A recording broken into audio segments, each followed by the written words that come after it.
ମୁଁ ତ୍ରିଲୋଚନ ମୋ channel horror ୱାର୍ଲଡରେ ଆପଣଙ୍କ ଏକ ଟ୍ରୁ ଷ୍ଟୋରି ନେଇ ଆସିଛି। ମୋ ସାଙ୍ଗରେ ରୁହନ୍ତୁ ଏବଂ ଶେଷ ପର୍ଯ୍ୟନ୍ତ ଏନ୍ଜୟ କରନ୍ତୁ। ସେ ଷ୍ଟୋରିଟା ହେଉଛି ଶ୍ମଶାନର ଛୁଆ। ଏଇଟା ସତ୍ୟ ଘଟଣା ଉପରେ ଆଧାରିତ। ଜଗତସିଂହପୁରର ଗୋଟେ ଗାଁରେ ରାତି 12ଟା ପରେ ଶ୍ମଶାନ ପାଖରେ ଗୋଟେ ଛୋଟ ଛୁଆ ଦେଖାଯାଏ। କିନ୍ତୁ ସେ ଜୀବନ୍ତ କି ମୃତ ଏଯାଏଁ ସେ ଗାଁ ଲୋକ ହିଁ ଜାଣିନାହାନ୍ତି। 2024 ମସିହା ରାକେଶ ଓ ତାଙ୍କ 2 ଜଣ ସାଙ୍ଗ ଗାଁ ମେଳାରୁ ବାଇକ୍ରେ ଘରକୁ ଫେରୁଥିଲେ। ରାତ୍ରି ପ୍ରାୟ 12:30। ସେମାନେ ସର୍ଟକଟ୍ ପାଇଁ ଶ୍ମଶାନ ପାଖ ରାସ୍ତା ଧରିଲେ। ପବନ ବହୁତ ଜୋରେ ବହୁଥିଲା।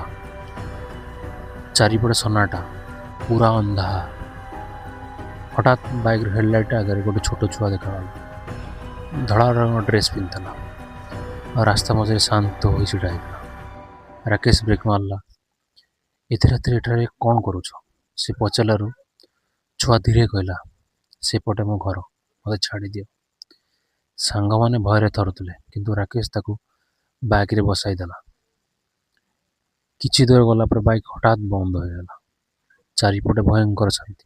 ମୋତେ ଘରେ ଛାଡ଼ିବାକୁ ତାପରେ କହୁଥିଲେ। ରାକେଶ ସମସ୍ତେ ଦୌଡ଼ି ଧୀରେ ପଳେଇଲେ। ପାଖକୁ ପରଦିନ ଗାଁରେ ଦେଖିଲା, ବୁଢ଼ା କିନ୍ତୁ ଲୋକ କହିଲେ କି ବାଇକ୍ରେ 3 ବର୍ଷ ପୂର୍ବରୁ ସେ ରାସ୍ତାରେ ଗୋଟେ କେହି ଛୁଆର ନଥିଲେ। ଆକ୍ସିଡେଣ୍ଟ ହେଇ ମରିଥିଲା। ଆଉ ସେ ଆଜି ବି ଲିଫ୍ଟ ମାଗେ। ଆପଣମାନଙ୍କୁ ଯଦି ଷ୍ଟୋରିଟା ଭଲ ଲାଗିଛି, ଆପଣ ଲାଇକ୍ ସେୟାର ସବସ୍କ୍ରାଇବ୍ କରନ୍ତୁ। ବହୁତ ମାତ୍ରାରେ ସେୟାର କରନ୍ତୁ। ଧନ୍ୟବାଦ।